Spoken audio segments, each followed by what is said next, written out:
Hazrat Ummu Salma radhiyallahu anhadan merwi Ummu Salma Nebi sallallahu aleyhi ve sellem'in ayarları oluyor. Atları hindekin. İnneha kanat inde Resulullah sallallahu aleyhi ve sellem bişek Ummu Salma oldu Resulullah sallallahu aleyhi ve sellem yanında. Ve Meymunete Meymune'den bat. Meymune bu hem Resulullah sallallahu aleyhi ve sellem'in ayarları. İz akbala İbn Ummu Mektum'un. O vakti ki geldi Ummu Mektum'un oğlu. Yani Abdullah İbn Ummu Mektum geldi. Ol Resulullah sallallahu aleyhi ve sellem'in müezzinlerinden bir müezzin Mescid-i Nebevi'de azan ediyordu. Yine kör adamdı.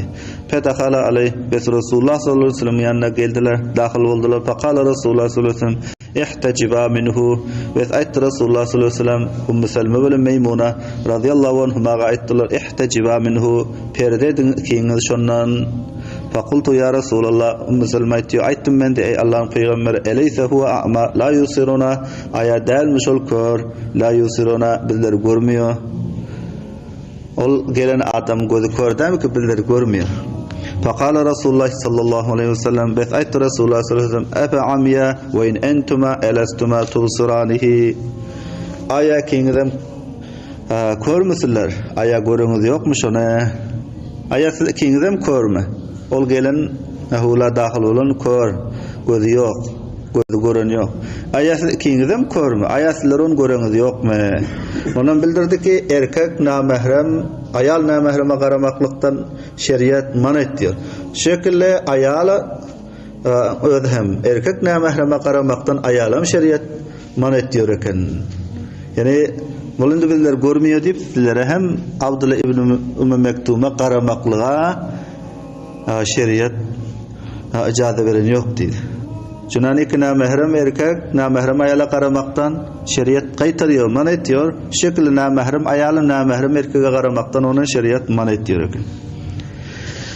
Hicab edin dediler. Bayat Müslüman adamlar hicaba riayet etseler. Hicab perde hile mühim bir zat şeriatta. Amma lekin bu vakt Müslümanlar hususan ayal doğunurmu dini şeriattan katı bular fasılalan aga düşünen yoklar daktaran mahrem çotluyor daktarın yanında yüzünü açıp otururlar okumuş molladan mahrem onun yanında yüzünü açıp oturur Sure-i Nisa'da 4. paranın ahirinde 5. ayeti veren yerde mahrem tanıtıyor. Hurrimet aleykum ummahatukum ve banatukum ve ahavatukum ve ammatukum ve halatukum. Ana işte 10 mahrem saniye. Ana şu 10 mahremin yanında ayallar yüzünü açmaklığa icazı var. Ama başka adam yanında yüzünü açmaklığa ayallara icazı yok. Gerçi kör olasın. Için birileri görmüyor deyip son yanında yüzünü açmak icazı yok. Bana görün. Peygamber Huda sallallahu aleyhi ve sellem ezvac-ı mutahharatlarını amal kerdinin belleyle. Ummu Selma diyor. Resulullah sallallahu aleyhi ve sellem yanında oturttuk. Men bile Meymune diyor. Abdullah ibn Ummu Mektum geldi diyor.